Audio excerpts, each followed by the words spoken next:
Hello class 7th students. Today we are going to start the chapter The Delhi Sultans. So here in this chapter we are discussing or learning about the Delhi Sultanate, from where it was started and from where till it end, and what were the rulers that who rule on Delhi Sultanate. So in this video I will give you like a summary, like an introduction, or you can say a gist of this chapter, so that you are able to understand that what is the chapter about. Here the Delhi Sultan. Before starting the chapter, first we look at this, the rulers of Delhi. Here you can see the table, okay, and what that is, that started with the Rajput dynasty. Start with the Rajput dynasty, Tomaras, then the Chauhans, then the early Turkish rulers, Khilji dynasty, Tughlaq dynasty, Sayyid dynasty, Lodhi dynasty. Okay, so we here see from here till here. Okay, there are dynasties that coming up one by one, and the rulers were changed also. But the main dynasty of the Delhi Sultanate was the early Turkish, Khilji, Tughlaq, Sayyid and Lodhi dynasty. Okay, the first ruler was the Qutbuddin Aibak. First ruler was Qutbuddin Aibak, then Iltutmish, Razia, Balban, Jalaluddin Khilji, Alauddin Khilji, Ghiyasuddin Tughlaq, Muhammad Tughlaq, Firoz Shah Tughlaq, Khizr Khan and Behlul Lodhi. So these were the rulers that considered under the Delhi Sultanate from 1206 to 1526. After that the Mughal dynasty was started. Now we come to the chapter. The chapter is talking about from here that in chapter 2 what we observe here. First talking about the chapter 2, that chapter 2 what observe, regions like the Kaveri Delta become the center of the large kingdoms. And do you notice that there was mention of kingdom with Delhi as its capitals? No mention, okay, no talking about the Delhi. That was because Delhi became an important city only in the 12th century. Okay, so before 12th century there was no discussion of the that we can say about the Delhi. And after the 12th century the discussion of the Delhi started, means now the Delhi become the important city. Take a look at table 1. We already see the table 1, that Delhi first become the capital of a king under the Tomara Rajputs, who were defeated in the middle of the 20th century by Chauhans. So who were defeated by the Chauhans, okay, of Ajmer. It was under the Tomaras and Chauhans that Delhi became an important commercial center. Okay, so between it was under the Tomars and Chauhan that Delhi became the commercial center. Commercial center means the economic center. Commercial center where we do the trade. Okay, so means the Delhi become the important trading center. Many rich Jain merchants lived in the city and constructed several temples also. Usually when the rich merchants living in the Delhi city, then usually what constructed the several temples. Coins minted here called Dehliwal. So what coins? Dehliwal coins had a wide circulation. The transformation of Delhi into a capital that controlled vast areas of the subcontinent started with the foundation of the Delhi Sultanate in the beginning of the 30th century.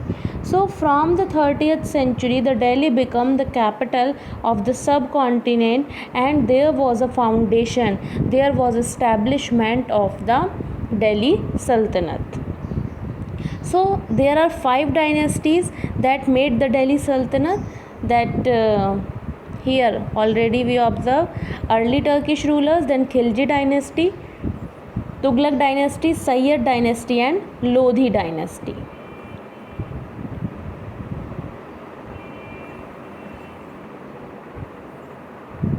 The Delhi Sultans built many cities in the area that we now known as Delhi. Here you can see that in this map, Firozabad, Firoz Shah Kotla, Hauj Khas, Sirij, Jahanpana, Delhi Khuna, Hauj Sultani, Tughlaqabad, Adilabad. Okay, that is what, that the many cities established by the different rulers, many areas under the Delhi city established by the Delhi rulers. Today what, the whole area is known as Delhi. Okay, earlier it was different, but now the whole area is what, known as Delhi. Now we see here, finding out about the Delhi Sultans, means how we come to know about the Delhi Sultans.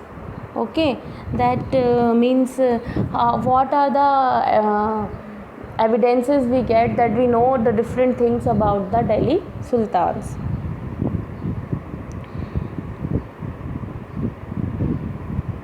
Although inscriptions, coins and architecture provide a lot of information, especially valuable are histories, Tariq, Tuarikh. Okay, so here we see the two words, that is Tariq singular and Tuarikh plural, written in Persian. It is like a book.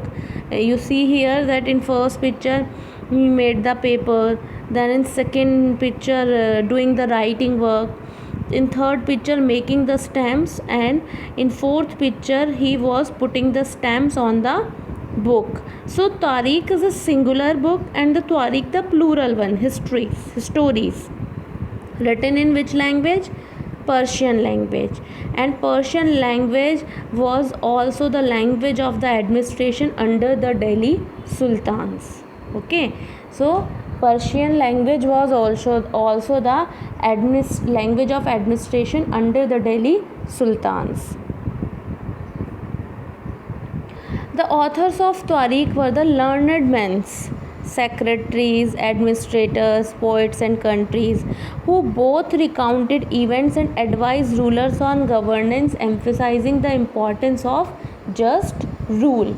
Okay, so both are advised. Okay, means that they are the learned men and they help in the administration of the kingdom to king, that what given the advice regarding the events, regarding the governance, regarding the other works, and they are become the secretaries, administrators, poets and courtiers. Here you see the circle of justice. Fakhr-e-Mudabbir wrote in 13th century, a king cannot survive without soldiers. Soldiers cannot survive without salaries. Salaries come from revenue collected from the peasants. But peasants can pay revenue only when they are prosperous and happy. This happens when the king promotes justice and honest governance. So king not survive with the soldiers not without salaries, and salaries come from the revenue, means the taxes, and that how the farmers give the taxes? When they are happy, they have the money. So if the king empire, king area have the justice and the honest government, then all the things going in a well mannered way, and that is called the circle of the justice. Now we see here that keep the following additional details in mind. What the additional details here? We observe that the authors of the Tariq lived in the cities and hardly even in the villages. They often wrote their histories for sultans in their hope of rich rewards. in the hope of that if they are writing very well, then they gifted by the king. These authors advised rulers on the need to preserve an ideal social order based on birthright and gender distinctions. Their ideas were not shared by everybody. So here are some details regarding the Tariq. Now in 1236, first you can see here the birthright and the gender distinctions. Birthright, what the birthright? Privileges claimed on account of birth. For example, people believed that nobles inherited their rights to govern because they were born in certain families, like those who are born in king family. Okay, so what they understood that they have the birthright to rule over the people, whether they have the quality or not, but they rule over the pupil. Here also the gender distinctions. Gender distinctions means social and biological differences between men and women. Usually these differences are used to argue that men are superior to women. Okay, there are some differences between the men and women, and usually people say that men are superior from the women. So that is called the gender distinctions. Now here in 1236, Sultan Iltutmish's daughter Razia become Sultan. Now who becomes Sultan? The Razia. The chronicle of the age Minaz-e-Shiraz recognized that she was more able and qualified than all her brothers. So she was more qualified and able rather than her brothers. But he was not comfortable at having a queen as ruler. So the Sultan is not wanted that the Razia become the ruler, nor were the nobles happy at her attempts to rule independently. Okay, no one happy. Even she was capable, even she was qualified, but no one was happy that the Razia become the queen. So what? She was removed from the throne in 1240. Okay, so what here we see that even the women have the capability, even women have the quality to becoming a queen, but what happened that because that man always superior, so no one consider the qualities of Razia, and all was wanted to remove her from the throne. Here what Minaz-e-Shiraz thought about Razia. What he was writing about Razia, that Minaz-e-Shiraz thought that queen's rule went against the ideal social order created by God, in which women were supposed to be subordinate to men. He therefore asked in the register of God creation, since her account did not fall under the column of men, how did she gain from all of her excellent qualities? On her inscriptions and coins, Razia mentioned that she was daughter of Sultan Iltutmish. This was in contrast to the queen Rudrama Devi of the Kaktiya dynasty of Warangal, part of modern Andhra Pradesh. Rudrama Devi changed her name on her inscription and pretended she was a man. Another queen, Dida, ruled in Kashmir. Her title is interesting. It comes from Didi, or elder sister, an obviously affectionate term given to a loved ruler by her subjects. So here what we observe that women are becoming the ruler, but they are always not favorable for them, and people did not want that any woman become the ruler, because women always subjected as the subordinate to the men, as a subordinate to the men. So what here, that it was very painful for the male gender that the women become the ruler, although she have had all the qualities, but still. So here some queens change their names on the inscriptions as pretending that they are male. Why all this? Because our society wants only that the man become the ruler. Now here, from garrison town to empire, the expansion of the Delhi Sultanate.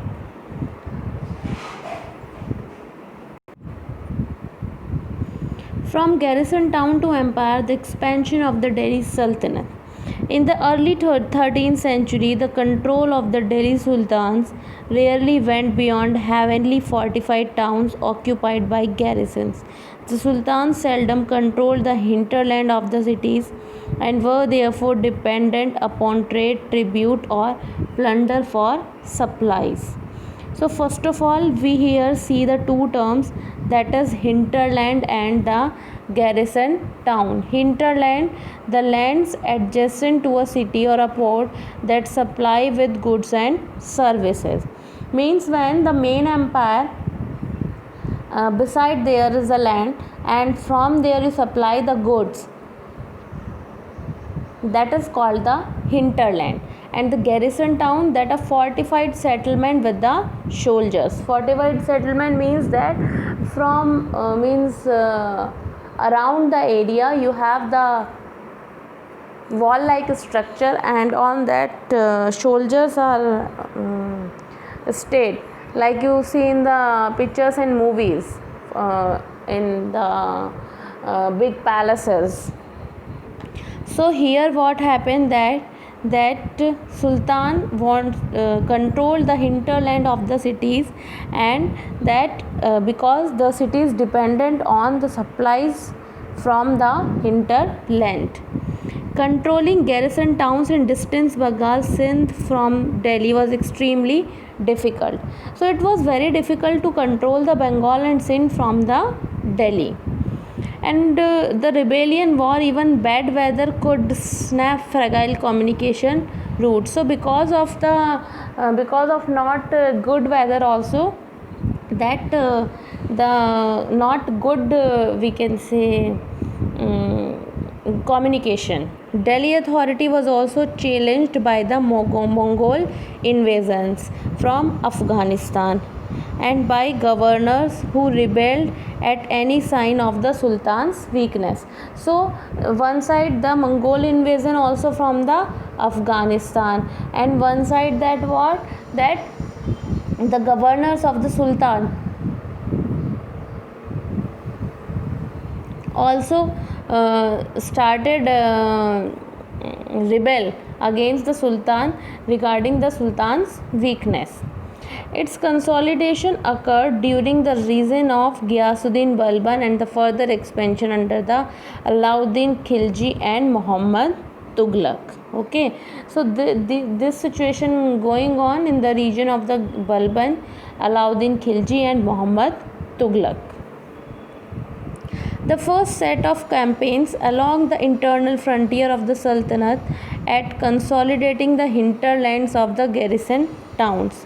During these campaigns, forests were cleared in the Ganga Yamuna Doab, and hunter-gatherers and pastoralists expelled from their habitats. So when the campaigns going on to capture the hinterlands or the hinterlands of the garrison town, then was the forest area of the Ganga Yamuna Doab cleared, and because of that the gatherers, hunter gatherers and pastoralists expelled, removed from their habitat.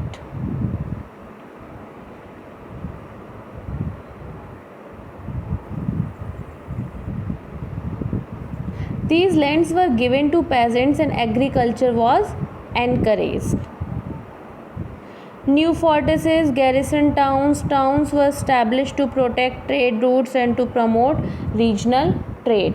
The second expansion occurred along the external frontier of the Sultanate.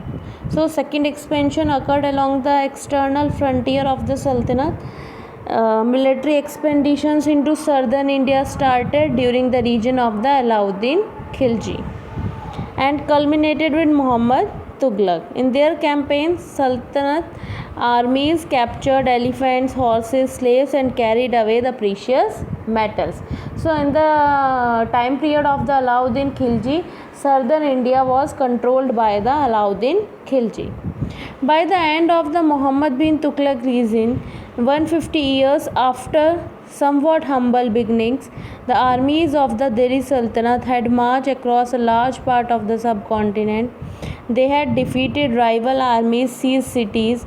The Sultanate collected taxes from the peasantry and dispensed justice in its name. But how complete and effective was its control over such a vast territory?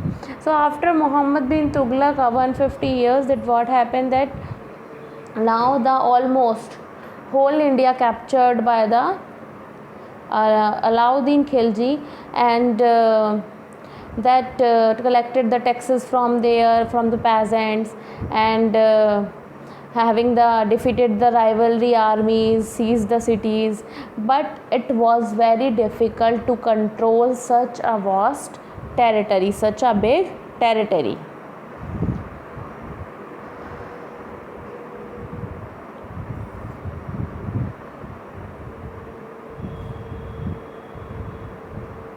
Here now you observe that there are some pictures of the masjid. Okay, masjid means mosque. Okay, and this mosque always facing means the prayers doing by the Muslims, Muslim religion people. Then what, that always on the face of the Makkah, Medina, and what on the Friday prayers doing with all the persons, and like we have the religious like temples, religious places like the temples, church, gurdwara, same here with the mosque. So different mosque built by the different rulers. Now come to a closer look administration and the consolidation under the Khaljis and the Tughlaqs. So now we see the administration, Delhi administration under the Khiljis and the Tughlaqs. The consolidation of kingdom as vast as the Delhi Sultanate needed rebel governors, administrators. Rather than appointing aristocrats and landed chieftains as governors, the early Delhi Sultans, especially Iltutmish, favored their special slaves purchased for military services called bandgan in Persian. They were carefully trained to man some of the most important political offices in the kingdom. Since they were totally dependent upon their master, the Sultan could trust and rely upon them. So before the Khilji and Tughlaq dynasty, what happened, that the the pupil like the Iltutmish, the ruler like the Iltutmish, what, that they do not appoint the other persons, but appointed the slaves as the military officers or other officers, and that is what, that the special slaves used for the military services, that called the bandgan, So he was used the slaves as the services.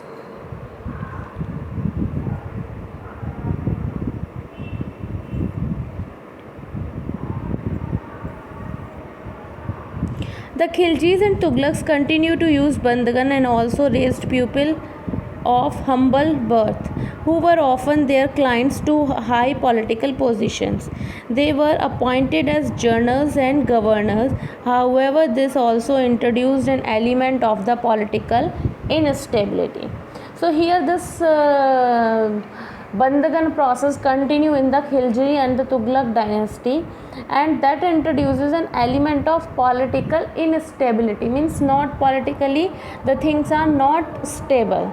Slaves and clients were loyal to the masters. They were loyal to the master rulers and patrons, and no to their not and but not to their heirs. New sultans had their own servants. As a result, the accession of new monarch often saw conflict between the old and the new nobility. If one ruler is there, they have their own slaves. Then after this, the new ruler come, they have their own slaves. Now there is a contradiction, conflict between the old slaves and the new slaves. The patronage of these humble people by the Delhi sultans also shocked many elites, and the authors of Persian Tariq criticized the Delhi sultan for appointing the low base born to high offices. Okay, so what here that the Persian Tariq criticized the Delhi sultan for appointing the low and base born the high offices.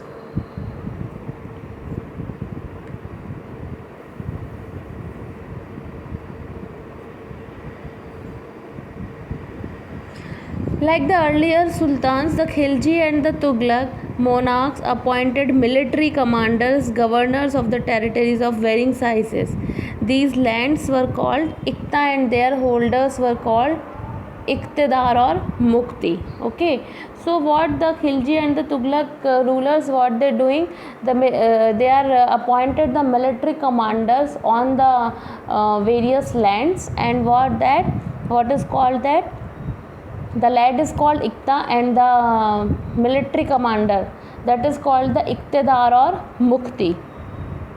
The duty of the Mukti to lead military campaigns and maintain law and order in the Iqtas. Okay, so he was maintaining law and order and also leading the military campaigns. In exchange of their military services, the Muktis collected revenue for their assignment as salary. So Iqtidar or Mukti so collected the revenue from the people as their salaries, and they also paid their soldiers for these revenues. Control over Muktis was most effective if their office was not inheritable, if they were assigned Iqtas for a short period of time before being shifted. So it was effective to control the Muktis because the position of the Muktis is not inheritable, means not like that who is now Iqtidar or Mukti, then his son become the Mukti, then his son become the Mukti, not like this. So you can easily control the Iqtidar. These harsh conditions of service were rigorously imposed during the reigns of Alauddin Khilji and Muhammad Tughlaq. Okay, so imposed during the Alauddin Khilji and Muhammad bin Tughlaq. Now the accountants were also appointed by the state to check the amount that is collected by the Muktis. Mukti also take care of the taxes prescribed by the state and kept the required number of soldiers. As the Delhi sultans brought the hinterland of the cities under the control, they forced the landed chieftains, the Samanta aristocrats and the rich landowners to accept their authority. So now the Delhi sultans, when they are capturing the hinterland, so they wanted that the chieftains and the governors and the commanders accept their authority. Alauddin Khilji's state brought the assessment and collection of land revenue on its own control. The rights of local chieftains to levy taxes were cancelled, and they were also forced to pay the taxes. Now the chieftains also paid the taxes, and the control of the revenue collection directly come into the hands of the Alauddin Khilji. Some of the old chieftains and landlords served the Sultan as revenue collectors and assessors. There were three types of taxes: one on the cultivation called kharas and amounting to about 15% of the peasants' produce; second one on cattle, and third one on houses.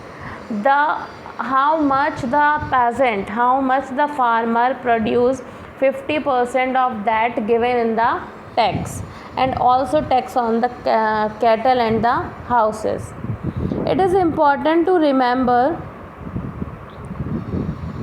that the large parts of the subcontinent remain outside the control of the Delhi Sultans.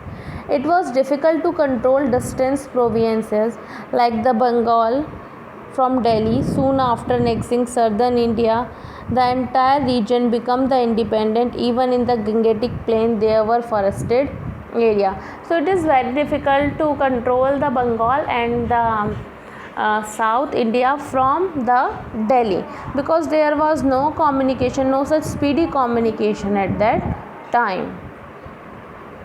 Forest areas that the Sultan forces could not penetrate.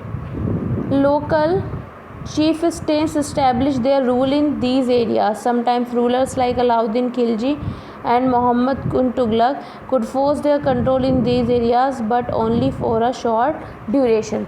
So what that it is not possible that you can regulate the Bengal and South India from Delhi, so you put the local rulers there, okay. And what that local rulers or chieftains, that they rule there. Sometimes when the rulers come, Alauddin Khilji, Muhammad bin Tughlaq, then they visit it and go back, and they are controlled for a short period, for a short durations. This you can read by yourself. It is the explanation given of the 14th century travel Ibn Battuta from Morocco, and describing about the ways in which were the chieftains using the things. The Mongols under Genghis Khan invaded Taxonia,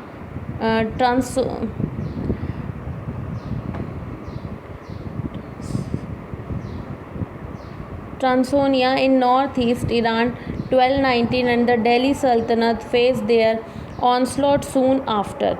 Mongol attacks on Delhi Sultanate increased during the reign of Alauddin Khilji and in the early years of Muhammad Tughlaq. This forced the two rulers to mobilize a large standing army in Delhi, which posed a huge administrative challenge. Let us see how the two sultans deal with. So Mongol invasion also faced by the Delhi Sultan Alauddin Khilji and Muhammad bin Tughlaq.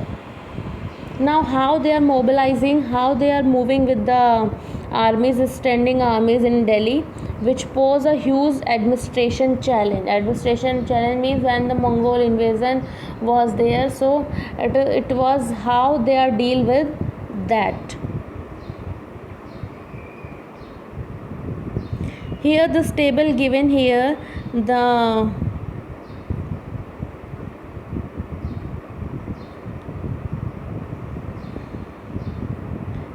we can say the description of the Alauddin Khilji and the Muhammad bin Tughlaq. So you can read it by yourself, go through it and try to understand it, that how the administration works, how the soldiers work, what constructed by the Alauddin Khilji, what constructed by the Muhammad bin Tughlaq. All these details gives here. In the list of Muhammad Tughlaq's failure, we sometimes forget that the first time in the history for the Sultanate,